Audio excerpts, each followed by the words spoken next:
A home is somewhere where I feel that you have a sense of security and a sense of belonging, and that you have familiar individuals that live within that home that you're comfortable with, and that you've developed feelings and that you love and that you enjoy being around. Home, I guess, would be a place of comfort, safety, security, being welcome. It's a place where I don't feel judged. It's my safe haven. After the end of a challenging day, it's where I go and I'm welcome and I'm supported. We over-admitted and we over-kept people longer than they needed to be in hospital. So as part of a master programming exercise we did, we identified that we would be closing 8 of those beds. We knew that there were a large number that were what we called, they had an ALC designation, which means that they could be supported with an alternative level of care.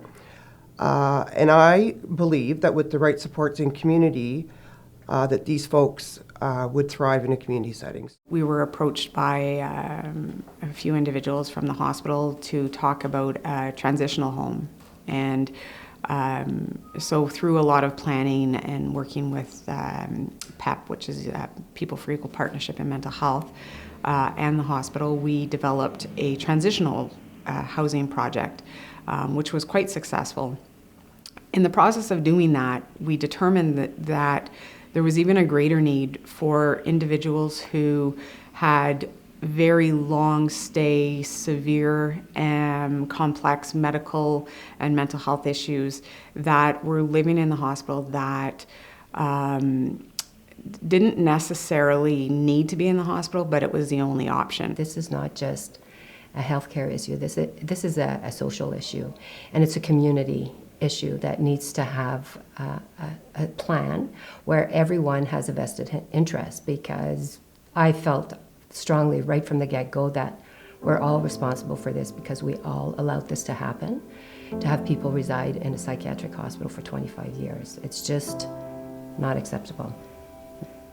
So she was hospitalized in her early 20s, and when she was discharged to Percy on July 27th, she was in her 50s. That's all she ever knew, is the hospital setting, and they tend to become institutionalized. In the hospital, she was secluding in her bedroom. She wasn't socializing. She wouldn't want to bathe. She wouldn't want to wash her clothes. When she was discharged to our home, she was very scared. She was so frightened that she didn't want to get out of the vehicle. Mary's staff rallied, my staff, both outreach and inpatient staff rallied to support her, but she was terrified. We had to take several drives around with her for a 3-hour period, where, trying to engage with her, it was a very sad experience. And you can imagine, she'd been in hospital for literally decades, and we were trying to support her to move back to community. Eventually she did get out of the van.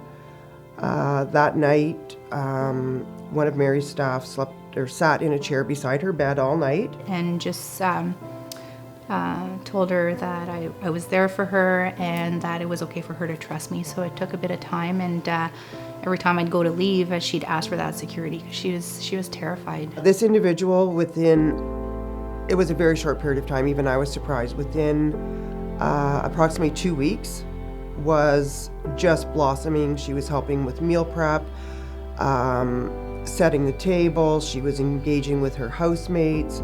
She's cooking pizzas every second Friday. She's actually going to the medroom and asking politely for her medication. She's socializing, she's pleasant, she's developing feelings of belonging somewhere. The people that live here is like a family. Yeah. And the staff, and you know everybody. Do you trust people in here? No, I don't know. Yeah. Yeah. We're here to help you. I think it speaks volumes because in hospital she was there for 30 plus years and has never developed those specific personal skills. So it says something to be able to move out in the community. The hospital didn't need to be a housing provider. We had a number of wonderful housing providers already in the community. I did reach out to Nipissing Housing, and that's how this wonderful partnership was created. So from there, this program was developed, and we worked tirelessly. And I mean, staff up at the hospital, our staff here, PEP, managers, board, people jumped in and really planned for the successful transition. And I bet you we did at least a year of planning before we were able to get our first person in the home. The foundation of this model is really strongly based on peer support and allowing the individual to be who they are that day. If they're cranky, so what, Let's try to meet that need today. And maybe tomorrow's going to be a totally different day. And so it's just to be very flexible and very responsive to their needs so that these people can reach the level of independence that they deserve. A transition process is any process where a client is going from home to hospital to home. In some situations, if home is a group home, it's a process where they're maybe meeting a new group of people. So they're coming from a place like the hospital and transitioning to a new home. They might be meeting a new group of people. So we had one individual who actually is from Sault Ste. Marie, and we had attempted a couple housing transitions, one back to her own community, then to another community. And these broke down. She was not successful and ended up back in hospital. And then we started to look at Percy Place. Landis was in hospital for quite an extended period of time. All of us worked together. Of course, we have the psychiatrist who met with Landis weekly to speak about what it was that Landis wanted to talk about. We have an occupational therapist and a recreational therapist who's focused a lot on things to fill Landis's time. So enjoyable activities and getting her back involved in the community, things like that. We had a vocational role who got Landis involved in a work placement. And so all of us worked together collaboratively to get Landis back into the community. For the first time in years, like 15 years, I felt confident and not so suicidal, which I struggled with. Tried to kill myself when I was 7, so it's been a long battle. Dr. Johnson helped me get through a lot of stuff, that baggage that I was carrying for years, and I was able to release it. So we had the skills in place when it came to emotional regulation and coping mechanisms. She also worked together with the art therapist. So she was leaving here with tools that she would be able to use and do things differently from a way that she had done in the past where things hadn't worked out for the best for her. So now she had the tools to be able to use so that she could keep working towards achieving her goals ongoing. A lot of times, a lot of the work is done when an individual is motivated to leave and wants to leave.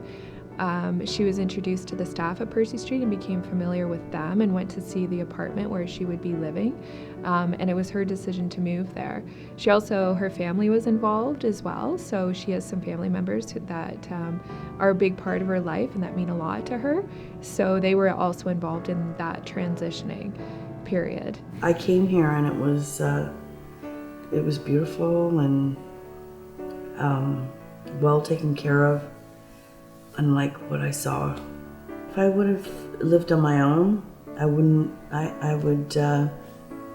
probably would have ended up dead in 6 months or something. So I needed that extra support because I can still fall and get deep in gloom, and if I'm really stressed, I can still go back to suicide. So here I'm able to tell them when I get like that. So they talk me down and help me deal with what I'm dealing with. And it's okay to be sad, and it's okay to not want to, socialize for a period of time, as long as it comes to an end. It's okay to be angry, So those are all things that we all experience, and we have to make sure that everybody knows it's okay to experience those things, and it's okay to show emotion, and it's okay to show certain behaviors and things like that, because that's what being a human being is all about. It was probably a worry that I would isolate in here because I have my own apartment, but that's not the fact. I do go down and just to be around people because it keeps me in a better space to socialize. It just has a really positive atmosphere everywhere, and we support each other. You know, I found a really close friend here. A lot of times people leave a more structured environment or institutionalized environment, and then their true selves start to come out, and that's a good thing. You know, people start to become who they are. Before I was just afraid, but I'm not afraid anymore. We have a unique partnership with a local physician who I have access just even through texting. I'm able to, like this morning I said, okay, the following clients, A, B, and C have these issues. Can you stop by today? And he's coming at lunch. So, I mean, it's pretty quick turnaround to get care. Because I have my own private practice and I work at the mental health clinic, the home with this group of patients, it'd be nice to say that they have issues from 8 to 4, but that's not the case. So they get a hold of me through email, they get a hold of me through text. We talk on the phone if need be. I'll go over there. We may have to have patients come here if they need something that I can't do there. I'm only a text away. Even when I'm out of town, they can still get a hold of me. We still address the issues that need to be addressed. He looked to me like the classic person with a brain injury. And so I started to work with him both in hospital and in my Homes for Special Care program. And we got him assessed. And sure enough, his primary diagnosis was a brain injury. You know, he's quite happy if you have a consistent response to him. So when he asks a question, he's not trying to be difficult. He doesn't actually know what the answer is.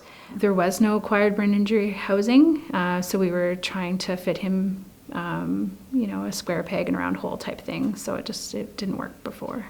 My background is mental health, not acquired brain injury, which although sometimes they present similarly, they are two different worlds. So I've definitely grown and learned a lot from John. Never had in the hospital was catfish and wieners. That's what you used to have at the hospital? Steak or pork chops. Oh, here, We never had it up there, Shelby. So the food's better down here, you'd say, eh? Yeah. And how do you feel about moving? Good. You'll have to push this one for me. Push it and let it go. There you go. He gets care from the personal support staff right from the get-go. They help him out of bed in the morning and get him, help him get him dressed and make sure he's doing well. I know we monitor blood pressure every morning and that all his vitals are checked daily. He's a big music guy. He loves his rock and roll. Depending on the day, John can shift, especially his moods. He seems to either be the most pleasant person to the most unpleasant, and I've grown to enjoy both sides of John. So I can't buy another coffee till Wednesday now? Till Thursday, sir. Thursday, that's 2 days. I know, you got... What's going on? I only got one today. I got two. I'm supposed to get two at the house today. It's payday. We had an outing to the doctors. It didn't go the way he wanted.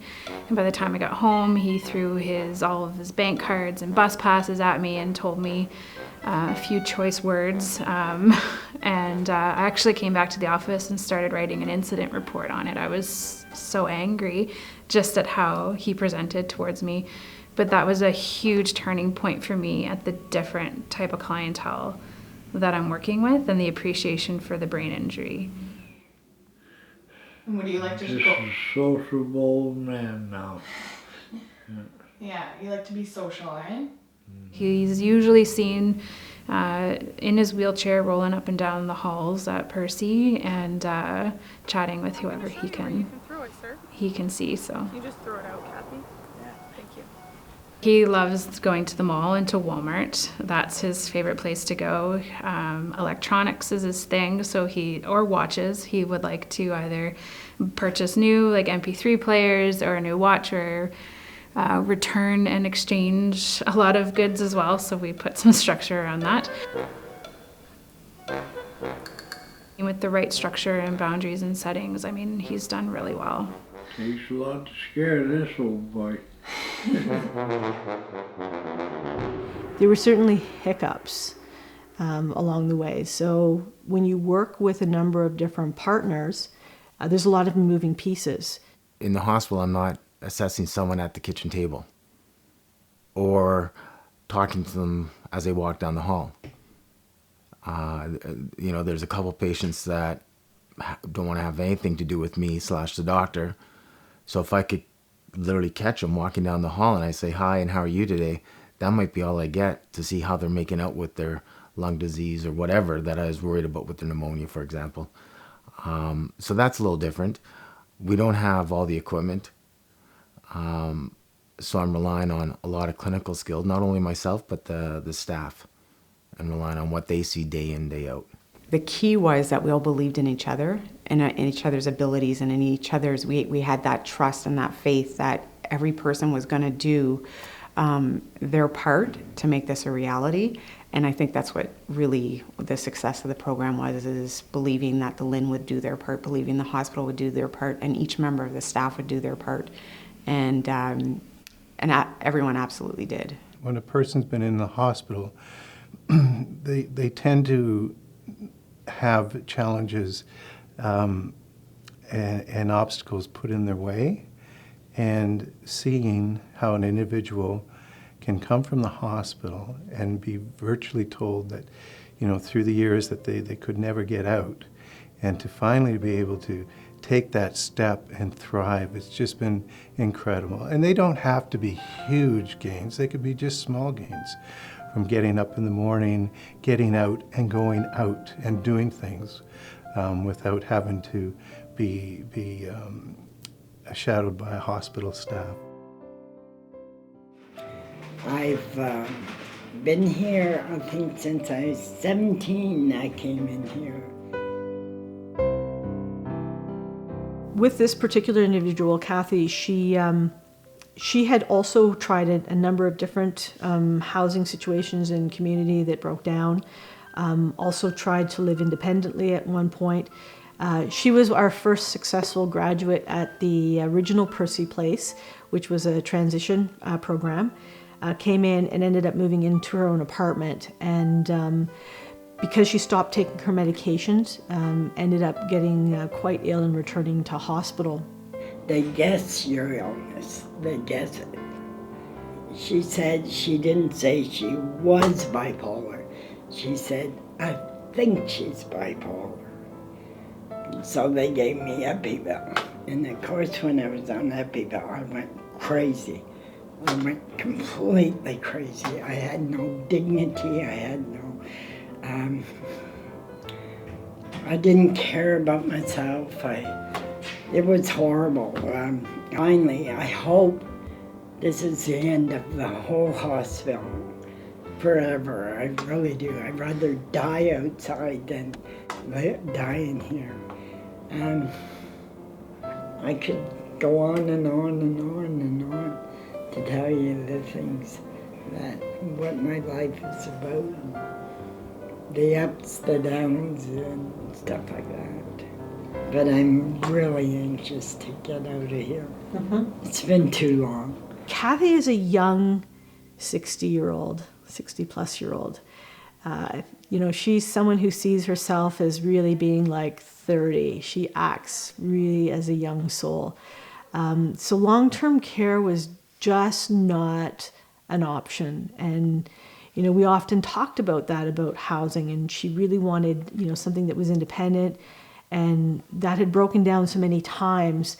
We were really looking at long-term care as being the only other option. So when Percy Place started to look at a complex care home model, this became an alternative for her, something that would allow her the best of both worlds, getting the more, complex care that she needed, but living more independently. So she could go out, come and go as she needed to, have other peers that she could interact with, but still kind of get the support she needed around taking her meds and staying well. So they've hired some nurses at the home now, and PSWs, personal support workers. So there's a kind of a different mixture of staff now. So it's got a lot more support. Yes. Yeah. And it's permanent now. It's not transitional. Yeah, I realize that if I want to stay there till I die, I can. One way to look at it. This is me when I'm on pills. Oh, that's awesome. Does the rain not make it, or is it waterproof? Inside. What are you looking forward to most in community when you move to Percy Place? Seeing everybody again. Seeing my friends, seeing everybody. I'm good. How are you? Good. She's really proud of some of the things that she's done over the last couple of years, including being a peer teacher art class at PEP. So she was teaching, I think, once or twice a month, and individuals would come and take classes with her. I think I've done about 800, 900 paintings in my life. Maybe more, 1,000.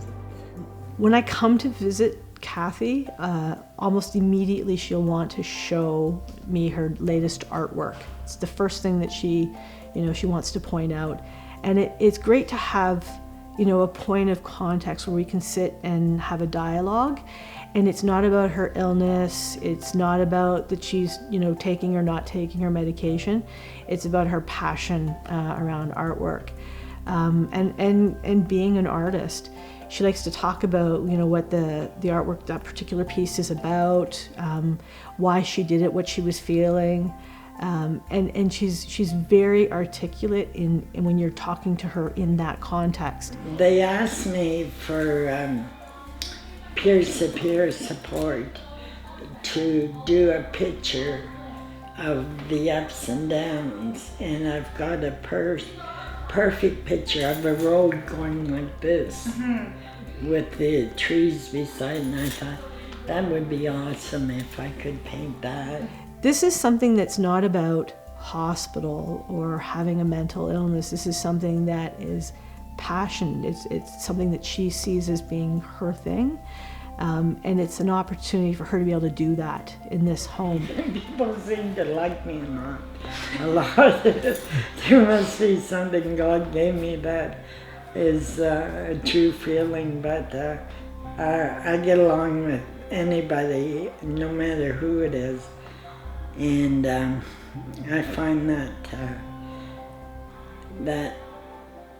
the love is always there. If you give the love comes back, and I find that if you can grab on to that, and keep it, you'll always be friends, always. These individuals are not wanting to go back to their institutional home. They don't have to be in hospital. They can live independently with some supports. It's not necessarily the four walls. I don't think the four walls matter so much as what you have in the four walls. This is their last kick at the can. We need to develop this home so that they can experience that. They can experience what it is to be living independently.